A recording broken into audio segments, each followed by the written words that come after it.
I wish everyone would just shut up about seed oils. Almost every processed food that you buy in a grocery store, at a restaurant, or your local favorite fast food joint likely contains seed oils. Now, the other day I was at a restaurant eating with some friends, and one of my friends asked me, is the seed oil thing actually a big deal? Like, is it actually something we should worry about, or is it like kind of like, you'll be fine? Is it just another health fad, another health thing like gluten-free that people are getting all hyped up about? And then I've seen people on Twitter making fun of people who are scared of seed oils. And then common sense might say, well, since it's in every processed food, seed oils can't be that bad for you. It's not like the government is trying to make people sick or anything. Why would they poison their own people? That's crazy. Well, it's true, and they did it, and they're continuing to do it. In this video, I'm gonna explain why I think seed oil should be avoided like the Black Plague, why I think they're detrimental to our health, and why I believe that there are other reasons besides health that these are inside of our food. Spoiler alert, money. The average person consumes roughly 5 to 6 tablespoons of oil per day, which is around 700 calories. Yet before the 1900s, seed oils weren't really a thing. So 1900, 99% of our fats came from animal fat. But by 2005, 86% of added fats came from vegetable oils. And even McDonald's, their world-renowned amazing fries, were originally fried in beef tallow. It was during the Industrial Revolution and the rise of machine processing where they were processing a lot of cottonseed or other grains, and they had a large byproduct of this oil. Originally, the byproduct of oil went into machineries or used as oil for lamps, but then some genius guy had the idea of maybe we can sell this to people as cooking oil. What?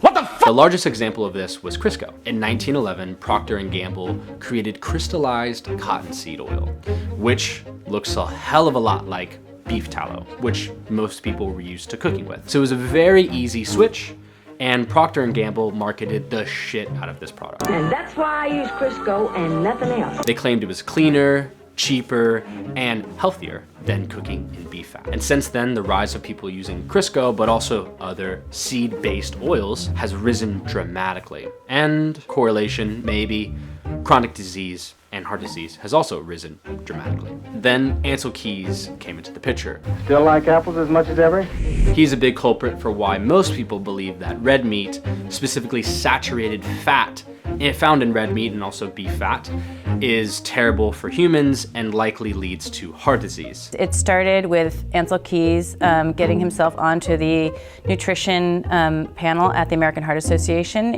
in 1961. The American Heart Association is the first institution anywhere in the world to say, don't eat saturated fats and dietary cholesterol to avoid a heart attack. He also contributed largely to the low-fat trend that we used to see in grocery stores all the time. But people went back and looked at Ancel worked, and they saw that he cherry-picked data to fit his conclusions better. In the 1950s, a biochemist named Ancel published a study that compared heart disease and fat consumption in a half-dozen countries. The more fat, the more heart disease. The trend line was unmistakable.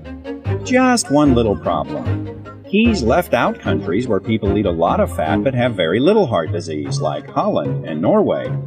He also left out countries where people don't eat much fat but do have a lot of heart disease, like Chile. The theory is completely and totally wrong. It was a theory that was made out of whole cloth. The zeitgeist, everybody knows saturated fat is bad for you, but when you get back and you start looking at the medical literature and you root back through to find out where this whole idea came from, it's bogus. But by that point in time, unfortunately, it was too late. People had already ingrained in their brains that saturated fat was bad for them, and the low-fat trend was starting to take off, and a lot of companies realized that they could put low-fat or heart-healthy on their products and ultimately sell more products to people trying to be healthy. Ironically, heart disease has dramatically increased. It hasn't gotten better, it's only gotten worse. Obesity, dramatically still rising. Type 2 diabetes. Yeah, and heart disease. Heart disease still #1 or #2 killer. Cancer on the rise. Fatty liver disease, a rising epidemic. I mean, imagine if you had a baseball team that lost every game for 50 years. You would say, hey, maybe there's something about the underlying assumptions of how we're training this team that is wrong. And yet telling people today that they should maybe cook with beef fat is, for some reason, crazy to say.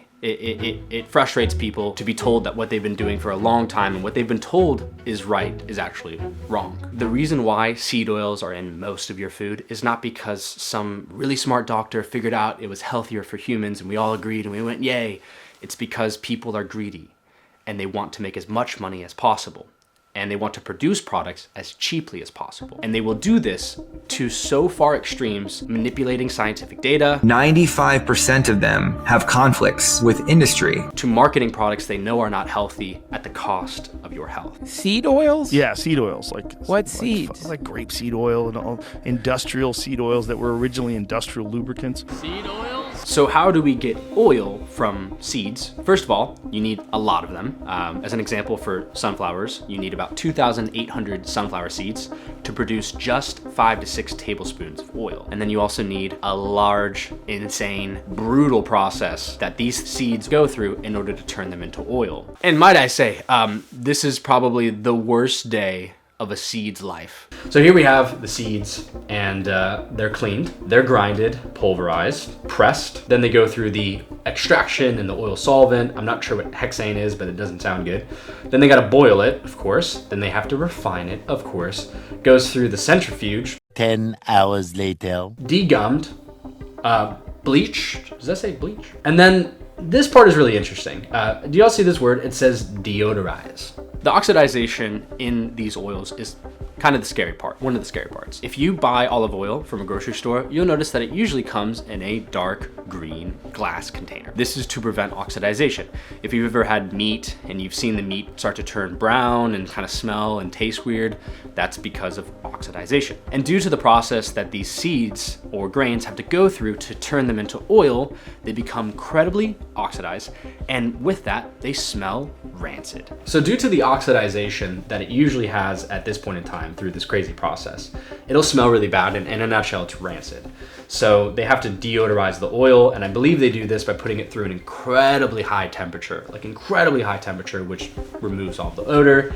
Then they gotta add some preservatives like citric acid, hydrogenate, but ultimately you come out with beautiful vegetable oil. Look at how good it looks. And ultimately this will end up as a large amount of your calorie intake if you're consuming processed foods, or if you cook with this at your home and choose to purchase it. So if you're someone that believes you should avoid eating processed foods, it kind of doesn't get more processed than seed oils.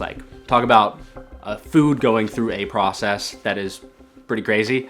Seed oils are like the epitome of that. So if you drink corn oil, you are storing that corn oil in your cells. But remember, that is linoleic acid, which looks very different than stearic or palmitic acid because it is a polyunsaturated fatty acid. And because of the way that beta oxidation of these polyunsaturated fatty acids happens, it can affect the insulin sensitivity of the adipocyte. You want your fat cells to be insulin resistant.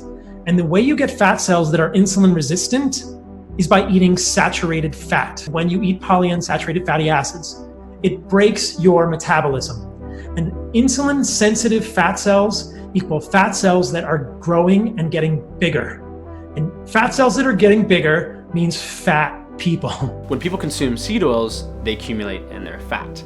And today the average human has around 20% linoleic acid in their fat versus 50 years ago, it was just 7%. These are the most dangerous products in our food supply, bar none. So these vegetable oils, they accumulate in our bodies and they become pro-oxidative, pro-inflammatory, toxic through advanced lipid oxidation end products, and nutrient deficient. They have no vitamins A, D, or K2 in any vegetable oils. This is the perfect recipe for metabolic disease and physical degeneration, period. They are in your food because people are greedy and they want to make more money, not because they want to make people healthier. And avoiding them, in my opinion, while it's difficult, it can be done easier than you think and should be done because ultimately our health means the most. Thanks for watching.